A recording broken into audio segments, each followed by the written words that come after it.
path. Tonight as I'm taught the Word of God, my heart will receive it, my mind will retain it, and I won't leave here like I came in Jesus' name. No, I won't leave here like I came in Jesus' name.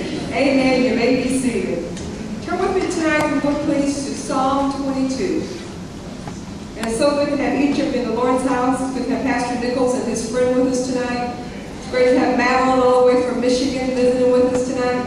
And it's just good to have the Lord in his house. Amen. To know that he's always with us if we're at the jailhouse, if we're at the workplace, and no matter where we're at, the Lord's going to be with us. Amen. He promised to never leave us or forsake us. I want us to look tonight at Psalm 22, and we're going to read together real quickly here verses 1 through 3. And I want you to notice the psalmist David. And as we read this, I want you to take particular note of the frame of mind in which he is in. And the source of his spirit. How is his spirit as we read this? He says, my God, why hast thou forsaken me? Why art thou so far from helping me and from the words of my roaring? Oh my God, I cry in the daytime, but thou hearest not. And in the night season, and am not silent, but thou art holy, O thou that inhabit the praises of Israel. Lord, I thank you for your word tonight. Holy Spirit, I ask that you would anoint me to bring it forth with understanding and with clarity. Lord, I just thank you tonight for speaking to us and giving us revelation, insight, and inspiration this night. In Jesus' name we pray. Amen. As we read that psalm, we see, as I perceive the psalm, we see that David's a little down.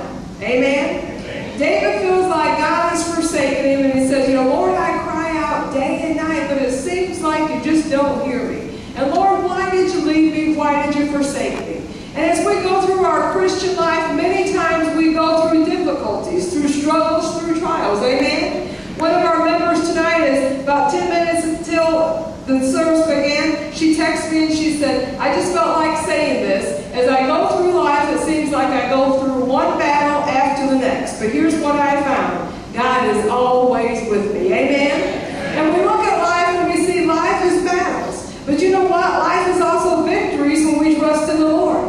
And as we go through our life, sometimes we get like David. We feel like, Lord, where are you at? Lord, why did you leave me? Lord, why has this happened? But I love when you get to verse 3. He says, you know what? But God, you inhabit the praises of Israel. So I came by tonight to talk to you for just a few minutes about what to do when you get in a spiritual slump. Because sometimes we go through our life and we serve the Lord and we read His Word and we come to His house and we try to do everything that we know to do and we still go through that slump. Amen? We just feel like it's not working. We feel like, well, this is a little hard and a little difficult. But as we look at this psalm, I want you to know, when you go through a spiritual slump, you have to begin to praise your way out. Amen? Tell your neighbor, say, praise your way out. So often we don't want to praise the Lord when we're in a slump. We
tonight, amen, like the presence of the Lord. Oh yeah, His grace is wonderful and His mercy is everlasting, but there's nothing like being in the presence of the Lord. We have to praise our way out.